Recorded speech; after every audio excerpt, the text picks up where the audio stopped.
there must be an intent. There must be an interest. And what is that intent? I intend to grant and give my vote to someone to represent me.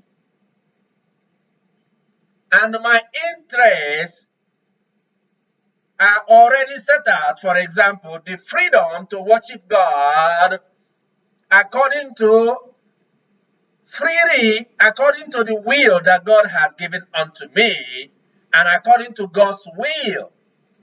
That's my interest, my utmost interest in life.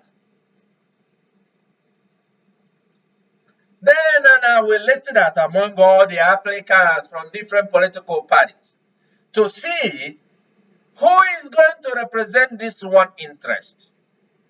There are many other interests, but I'm just using this one interest of religious freedom, for example.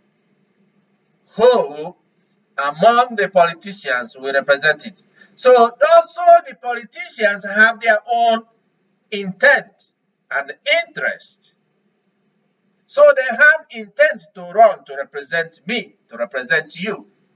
They also have an interest so that they can have an income so that we can pay them for the service they render to us, representing us.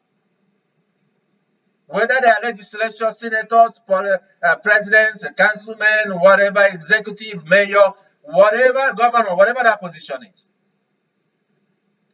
Because their interest is they like power and they want to be in charge and control of all these things for some people. But is that the ultimate goal? Is that the will of God? No. The interest of them should be to be of service to humanity, to me and you. But whatever is their interest, they have their interest. And then they come, they state their manifestos. What are their manifestos?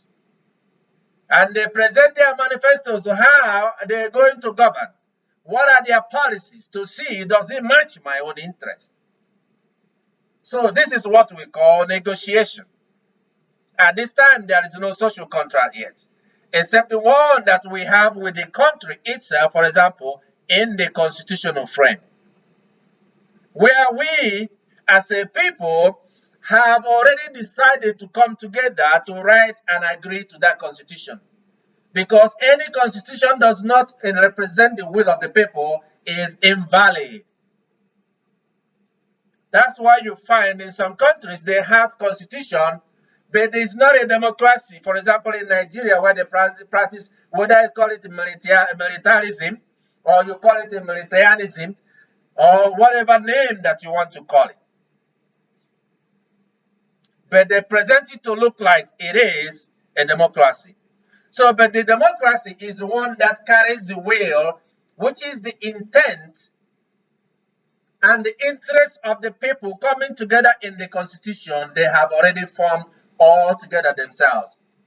Or by the ones they have also, by the same expression of the will to represent them in formulating that constitution or those laws that govern them. So you will see how the social contract works and your obligation and the civic duty. Because before you go into such a contract, your intent and interest to come together so that these people can represent you. So you choose who represents you.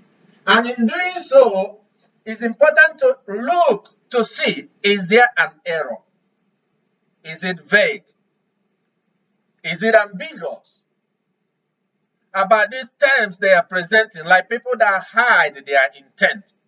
They hide their interest, but they present to you something else. In the manifestos they present, in the things they expressed out as they are politicking, as they are coming to you, talking to you and approaching you and telling you about what their plans are. So in as these conversations are going on, you're always going to have objective intent and you are going to have subjective intent. An intent, subjective intent, and is intent that is not expressly objective. Because, for example, it cannot be quantified or substantiated or real for you to actually objectively see it, but it's subjective in the sense that is related to something else.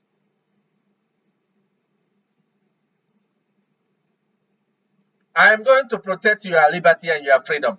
I am going to protect your rights. It's still subjective, but it becomes objective when you begin to now to list all those rights, all those things that you are going to benefit. For example, religious right. The right to worship God according to my own will and as God have led me without any interference from any other power or authority.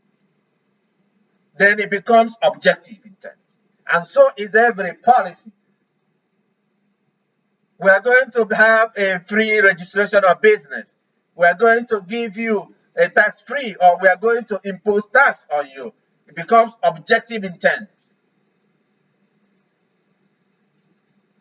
Now, in this social contract of intent and interest between the two parties, as you can see in the plan of election, you can also see who are the people that have the parties in this. Because now the parties is between the applicant, who are the politicians seeking for election, and the individuals of the civic society who's of the oath to cast a vote. Those are the two parties. Now, the other political parties are the platform through which they are both the applicant and the voter, the promisor and the promisee, come together to negotiate to see if they can go, because you can join this party. If what they are presenting is not good, you join another party. If both of them you don't happy, you can become independent, because the free will is a gift of right. It's a fundamental gift of right, natural right, that doesn't have to be coded even in the law for that to be protected. Nobody can take that away unless a wicked and evil person. So it's just a platform. Are they supposed to own a vote? No, because it's just a platform of negotiation between the applicant, between the promisor and the promisee, which is also go vice versa. The promisor is the person who is promising to give a vote